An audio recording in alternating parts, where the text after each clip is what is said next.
Good evening friends.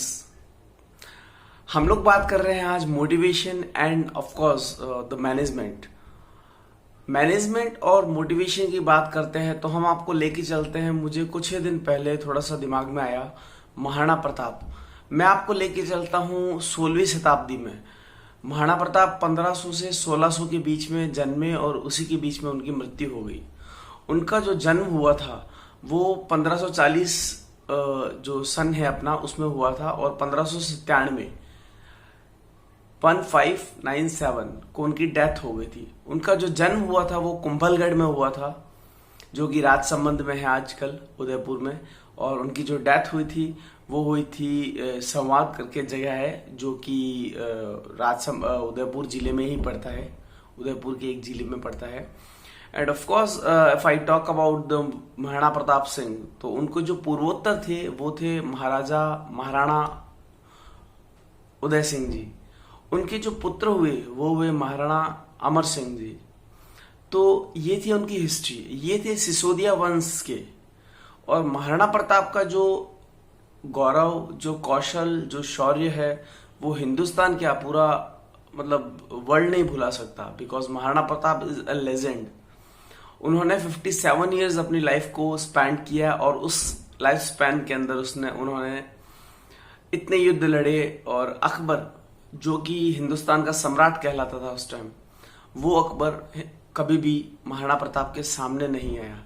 यह मुझे कुछ तथ्यों से पता चला क्योंकि कुछ डॉक्टरेट्स जो हैं वो अभी इस पे रिसर्च कर रहे हैं एंड कुछ साइंटिस्ट और हैं जो इस पे रिसर्च कर रहे हैं। तो I keep on reading the news and newspapers and of course the references which comes out in the market। तो मुझे उससे पता लगा कि जो महाराणा प्रताप की जब लड़ाई हुई थी तो उस टाइम में महाराणा प्रताप के जो टेक होम मैसेज थे कि लड़ाई हुई हल्दी घाटी, सबको याद है। महाराणा प्रताप ने किस तरह अकबर को पराजित किया या नहीं किया या भागा, चेतक घायल हुआ, बहुत सारी स्टोरियां। अगर हम स्टोरी पे बात करें तो मिस्ट्री पे चले जाएंगे। लेकिन जो टेक होम मैसेज है वो ये है कि एक तरफ पूरा हिंदुस्तान का सम्राट और दूसरी तरफ सिर्फ महाराणा प्रताप। उनके लिए आन बान और शान थी। उनका बच्चा अमर सिंह छोटा सा, एक है ना कविता है, वो क्या बोलते हैं, अरे घासरी रोटी थी जद बन बिलावड़ो ले भाग्यो, नानो सो अमरो चीख पड़ियो, हूँ लड़ियो गणो हूँ मरियो गणो, मेवाड़ी लाज बचावण ने, जद याद करो हल्दी घाटी नैना में रगत उतर आवे।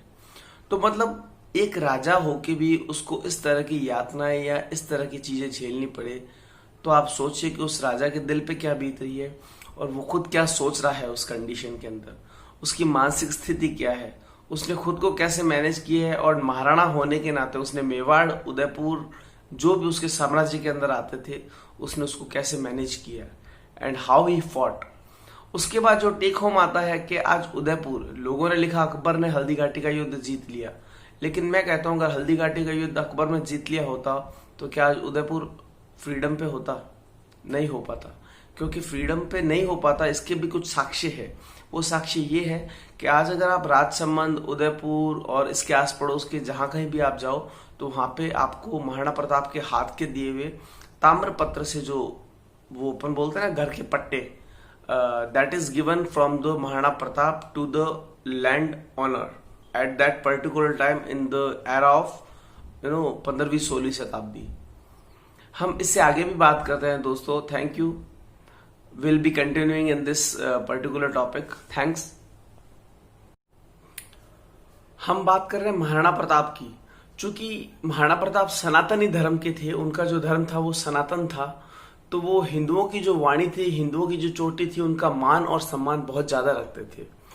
दूसरी अगर हम बात करें तो उनकी जो बेटी थी राजकंवर, जो कि महलों के अंदर मतलब अगर फूल पैर के नीचे नहीं है तो वो पैर नहीं रखती थी। सोने की थाली में बाजोट के अंदर खाने वाली आदत थी। वो जब पैर अपने जमीन में जंगल में अगर रखती है तो पांव पे कांटे चुभते हैं। वो सिचुएशन जब राजा महाराणा प्रताप ने देखी तब उनसे सहन नहीं हुई और उन्होंने अपने एक पाती लिखी। उसमें एक लाइन आती है कविता के अंदर कि आ बात हुई दो टूक हुई, राणारी भीम बजर छाती, आंख्या में आंसू भर बोलियो, मैं लिखसूं अकबर ने पाती। मतलब जब उसने अपने बच्चों को इस कंडीशन में देखा, तब जाके उसको पता लगा कि नहीं, मुझे एक बार अकबर से कुछ बात कर लेनी चाहिए। तब तक वो टूटा नहीं था।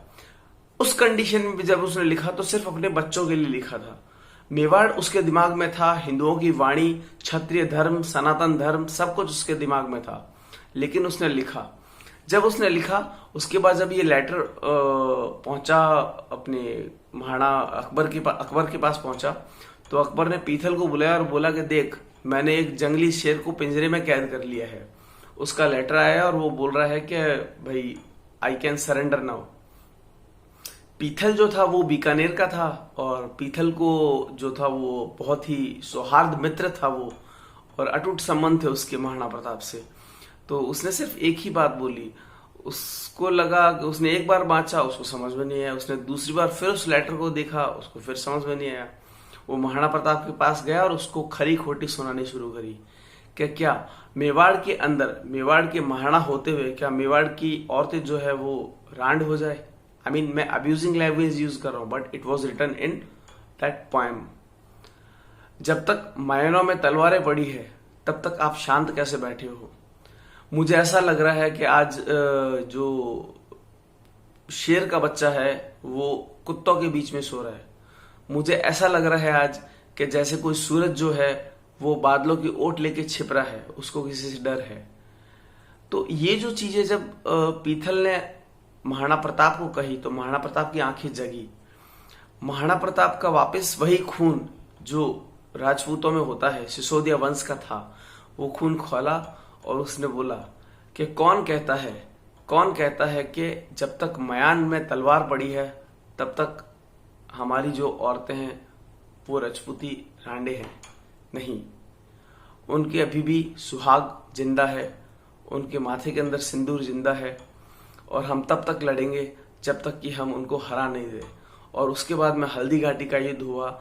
उस युद्ध तक अकबर जो थे वो कभी भी महाराणा प्रताप के सामने नहीं आए। उसके पीछे दोस्तों मैं आपको एक छोटा सा कारण बताऊंगा, अगर आप ध्यान से सुन रहे हैं तो।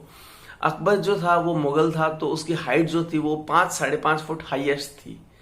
और महाराणा प्रताप जो थे वो राजपूत थे, राजस्थान के थे, तो उनकी जो एवरेज हाइट थी वो 8.5 फुट के करीब थी। तो उनकी हाइट में बहुत डिफरेंस था। And the second point is that कि महाराणा प्रताप जो अपने ऊपर कवच पहनते थे वो इतना भारी भरकम होता था कि वो अकबर के खुद के वेट से 4 गुना ज्यादा हो जाता था। महाराणा प्रताप का भाला, महाराणा प्रताप की तलवार। तो टेक होम मैसेज यही है कि उन्होंने बहुत विषम परिस्थितियों में, अरावली की घाटियों में उन्होंने बहुत सारा संघर्ष किया, छिपते भागे, छापामार पद्धति की। लेकिन टेक होम मैसेज यही है कि नेवर गिव अप। कभी भी आप उम्मीद मत छोड़ो, कभी भी आप आस मत छोड़ो। If you are confident about your territory, about your business, about your samrajya, about your family, then you should be very confident. And of course, my message from the role model Maharana Pratap has gone to everybody, and I thank to that fellow who has written and who has done doctorate and doing the research on the particular aspect of Haldi Ghati Yudh. Because उस time ये होता था कि जिसकी लाठी उसकी भैंस। अकबर हिंदुस्तान का था तो उसने जो लिखवा दिया वो लिखा गया था। लेकिन अब हिस्ट्री चेंज हो रही है। India is getting changed. जय हिंद, जय भारत, जय एकलिंगनाथ। Thank you.